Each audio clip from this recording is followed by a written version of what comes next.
అందరికీ నమస్తే. ఆర్టీసీ మళ్ళీ సమ్మెలోకి పోతామని యాజమాన్యానికి నోటీస్ ఇచ్చింది. అసలు ఆర్టీసీలో ఏం జరుగుతుంది? ఆర్టీసీ కార్మికులంతా అభద్రతా భావంతో ఎందుకున్నారు? ఆర్టీసీ ప్రైవేటీకరణ దిశగా పోతుందన్న అనుమానాలు ఎందుకు వచ్చిన వాళ్ళకి? ఈ అంశం మీద మాట్లాడదాం. మనతోన జేఏసీ లీడర్ థామస్ రెడ్డి అన్న ఉన్నారు. అన్న నమస్తే. నమస్తే. ఏందన్న ఏమైంది? మళ్ళీ సమ్మె దాకా ఏదో ఆర్టీసీ ఇప్పుడే కోట్ల మంది జనం తిరుగుతున్నారు, ఆర్టీసీ లాభంలోకి వచ్చింది అని చెప్తున్నారు. మళ్ళీ మీరేమో సమ్మె అంటున్నారు.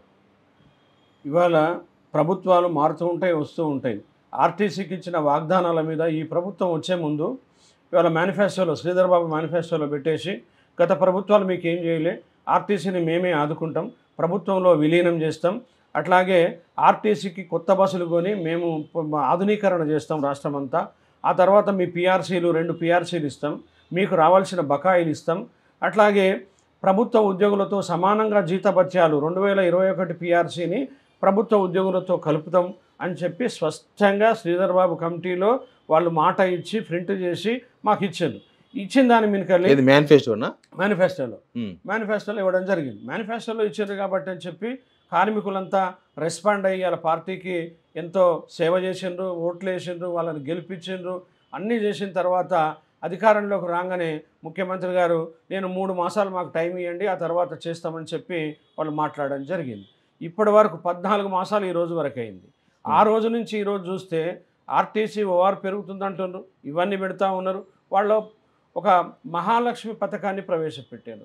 మహాలక్ష్మి పథకంతో మేము 48 గంటల్లో ఆ పథకాన్ని ఆర్టీసీ ఉద్యోగులంతా కూడా సక్సెస్ఫుల్ చేసి ఆ పార్టీకి ఒక ఇమేజ్ని ఇచ్చినాం. వాళ్ళు కూడా ప్రశంసించారు. ఆర్టీసీ ఉద్యోగుల ఓట్లతోటే మేము గెలిచినామని స్వయంగా ముఖ్యమంత్రి చెప్పిండు. ఏంది మీ ప్రధానమైన డిమాండ్ ఏంది? సమ్మె దాకా పోతున్నారంటే ఒక ఇష్యూ ఉంటుంది కదా, హైలైట్ ఇష్యూ ఏంది? ఎందుకు అంటే మా మెయిన్గా ఇప్పుడు ఒక పిడుగు వార్తలాగా ఎలక్ట్రిక్ బస్సులు అనేది ఆర్టీసీలోకి వచ్చినాయి. పొల్యూషన్ రహిత బస్సులకి మేము వ్యతిరేకం కాదు. కేంద్ర ప్రభుత్వం ప్రవేశపెట్టిందని చెప్పి వీళ్ళు ఒలక్టో కంపెనీ తర్వాత జేబీఎం కంపెనీలకి దారాదత్తం చేసే ప్రయత్నం చేస్తూ ఉన్నారు. తర్వాత ప్రతి నెల కరెంటు బిల్లులు కట్టాలి, అవి కూడా ఆర్టీసీ కట్టాలి. మీకు కార్మికులకు లేకపోతే ఉద్యోగుల మీద ఎట్లాంటి ఇంపాక్ట్ ఉంటుంది? ఎలక్ట్రిక్ బస్సులు తీసుకొస్తే లేకపోతే డిపోలో వాళ్ళకి అప్పచెప్తే మీ మీద ఎట్లాంటి ఎఫెక్ట్ ఉంటుంది? ఇవాళ మాకేముందంటే నథింగ్ బట్ ప్రైవేటీకరణ. ఆ ప్రైవేట్ పరంగా అవద్దు ఆర్టీసీ అని ఆర్టీసీ కార్మికులు కొన్ని 80 ఏళ్ళ నుంచి ఆర్టీసీని కాపాడుకుంటూ వస్తూ ఉన్నారు, ఎన్ని ప్రభుత్వాలు వచ్చినా. కానీ ఇలా ఈ ఎలక్ట్రో కంపెనీలు రావడం వల్ల అనుమానాలు రేకెత్తినాయి. ప్రైవేట్ పరంగా అవడానికి ఆస్కారం ఉంది. రెండోది ఎక్కడ కూడా ఉండదు అని చెప్పి మాకు తెలిసిపోయింది. కాబట్టి క్లారిటీ అనేది లేదు. ఎందుకంటే వాళ్ళ డ్రైవర్లే దాని మీద పనిచేస్తారు.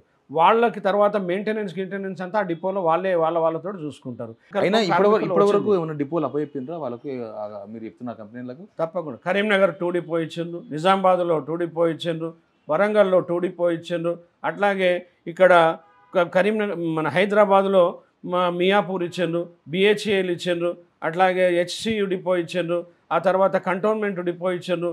ఇంకా కూడా కొన్ని డిపోలు నిన్ననే హయత్ నగర్ డిపో నిన్న 2 డిపో ఖాళీ చేయించారు. ఎంతమంది ఉన్నారు టీజీఎస్ ఆర్టీసీలో? ఎంతమంది ఎంప్లాయీస్ ఉన్నారు? 41,000 మంది ఆర్టీసీ ఉద్యోగులు పనిచేస్తూ ఉన్నారు. 41,000 మంది ఆర్టీసీ ఉద్యోగులు పనిచేస్తున్నప్పుడు ఆందోళనకు గురైపోయింది. ఇప్పుడు నిన్న కూడా మీరు చూసినట్టుంటే సమ్మె నోటీస్ నిన్న 4 గంటలకు ఇచ్చినాము.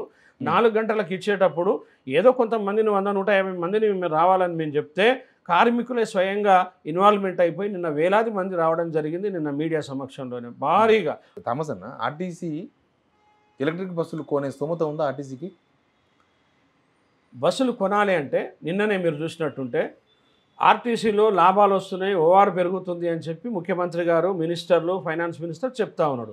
యాక్చువల్గా ఓఆర్ పెరిగింది. పెరిగినప్పుడు రియంబర్స్మెంట్ ఆర్టీసీకి ప్రభుత్వం ఇవ్వట్లేదు. కొంతవరకు ఇస్తుంది, కొంత డ్యూ ఉన్నది. ఎన్నెళ్ళు పెండింగ్ ఉంది? ఏది మహాలక్ష్మి స్కీమ్ డబ్బులు? మహాలక్ష్మి స్కీమ్ డబ్బులు దాదాపుగా ఇప్పటికీ ఇంకా ఒక 400 కోట్ల వరకు ఇవ్వాలి అని చెప్పి అంటా ఉన్నారు. స్పష్టంగా మాకు 400 కోట్లు అంటే ఒక నెలవే కదా, ఒక నెల ఆల్మోస్ట్ 350 కోట్లు ఇవ్వాలి. 350 కోట్లు సారీ 4,000 కోట్లు. 4,000 కోట్లు 10 మంత్స్కి పెండింగ్ ఉందా? పెండింగ్ ఉంది.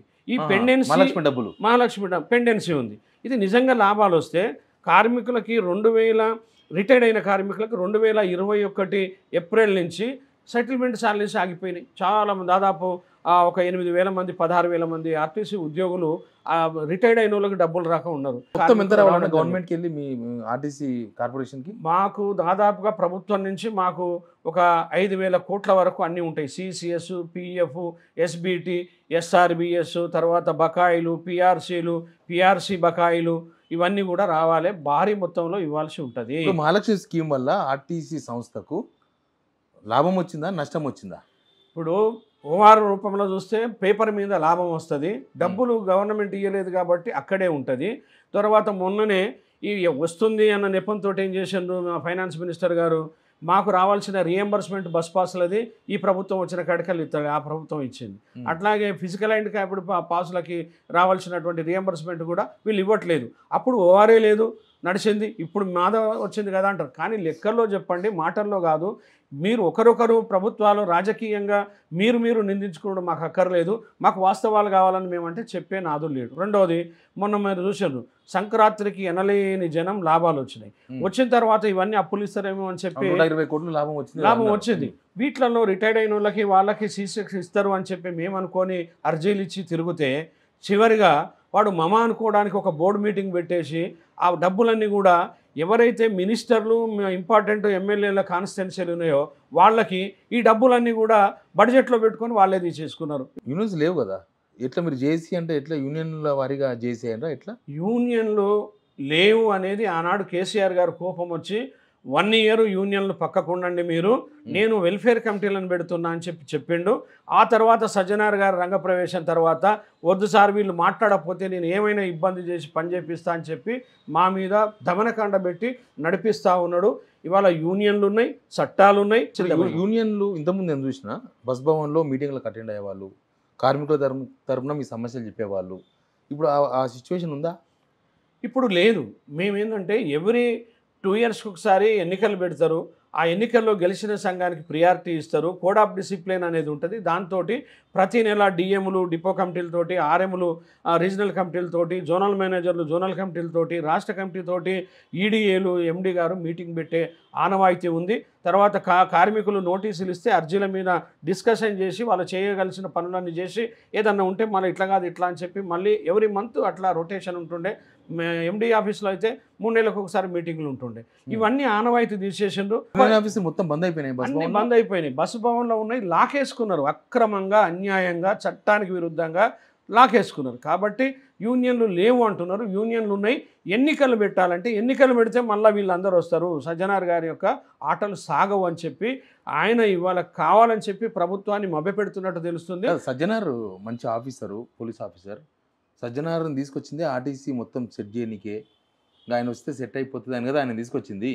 ఇప్పుడు ఎందుకు మళ్ళీ మీరు అంతా ఆఫీసర్ అంటే గవర్నమెంట్ ఆఫీసర్లు ఒక్కొక్కరు ఒక్కొక్క టైంలో నిష్ణాతులు ఉంటారు.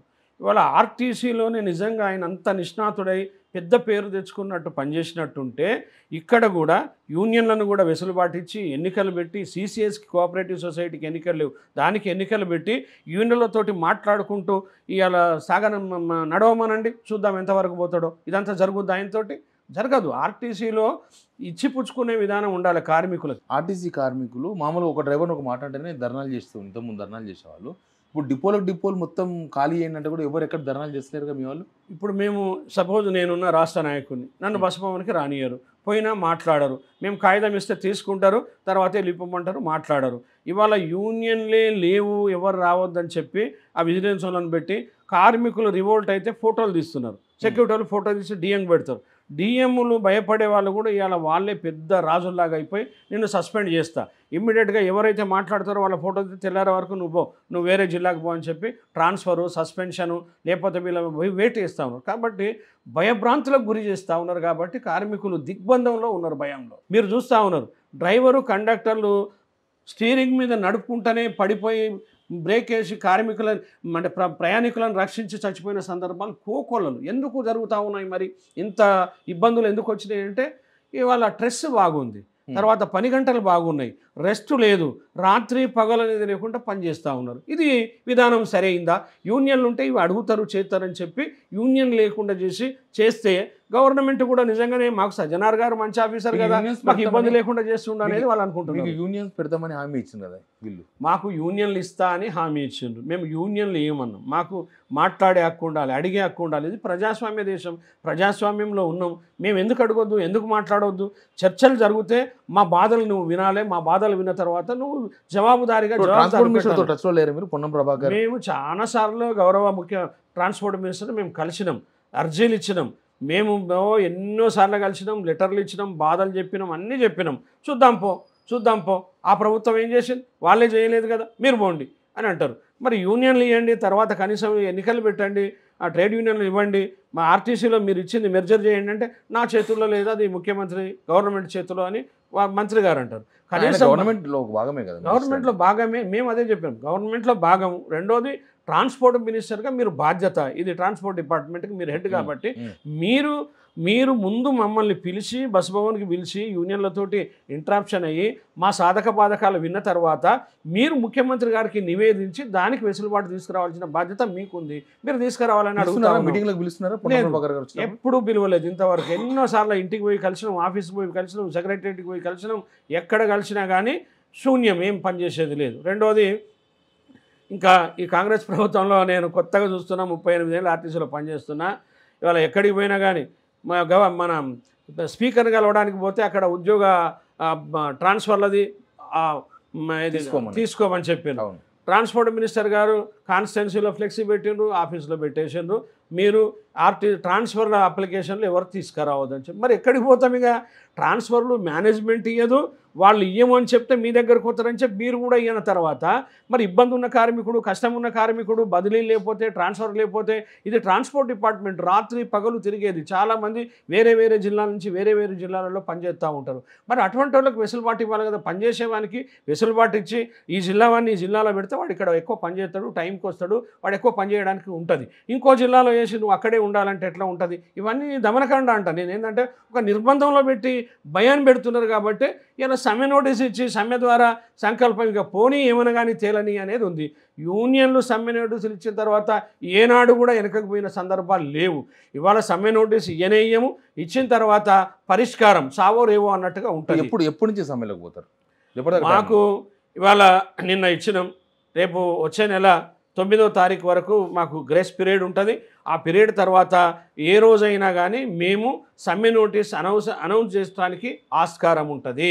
కానీ 45 రోజులు దీనికి టైం ఉంటుంది. ఈ రోజుల లోపల మేము అందరినీ కలిసేది ఉంటుంది.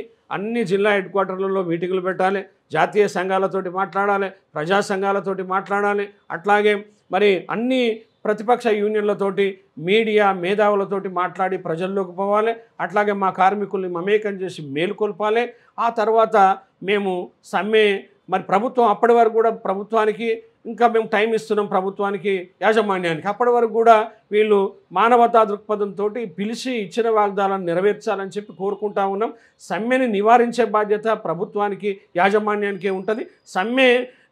సమ్మె జరిగితే కూడా వాళ్ళ ఫెయిల్యూర్గానే భావించాలి. కాబట్టి సమ్మెని నివారించి సమస్యలను పరిష్కారం చేయాలి. వాస్తవంగా మా సాధక బాధకలు ఏందనేది పెద్ద మనసుతోటి ముఖ్యమంత్రి గారు సమ్మె నోటీస్ ఇచ్చిన కోపానికి రాకుండా రివ్యూ చేయాల్సిన అవసరం ఉందని చెప్పి మీ ద్వారా వారికి నేను రిక్వెస్ట్ చేస్తా ఉన్నా. థ్యాంక్ యూ థామస్ అన్న. ఇది ఆర్టీసీ వాళ్ళైతే సమ్మెకు నోటీస్ ఇచ్చిండ్రు, బట్ సమ్మెకు పోవాలన్నా వద్దా అనేది గవర్నమెంట్ మీద డిపెండ్ అయింది. Please subscribe signal TV.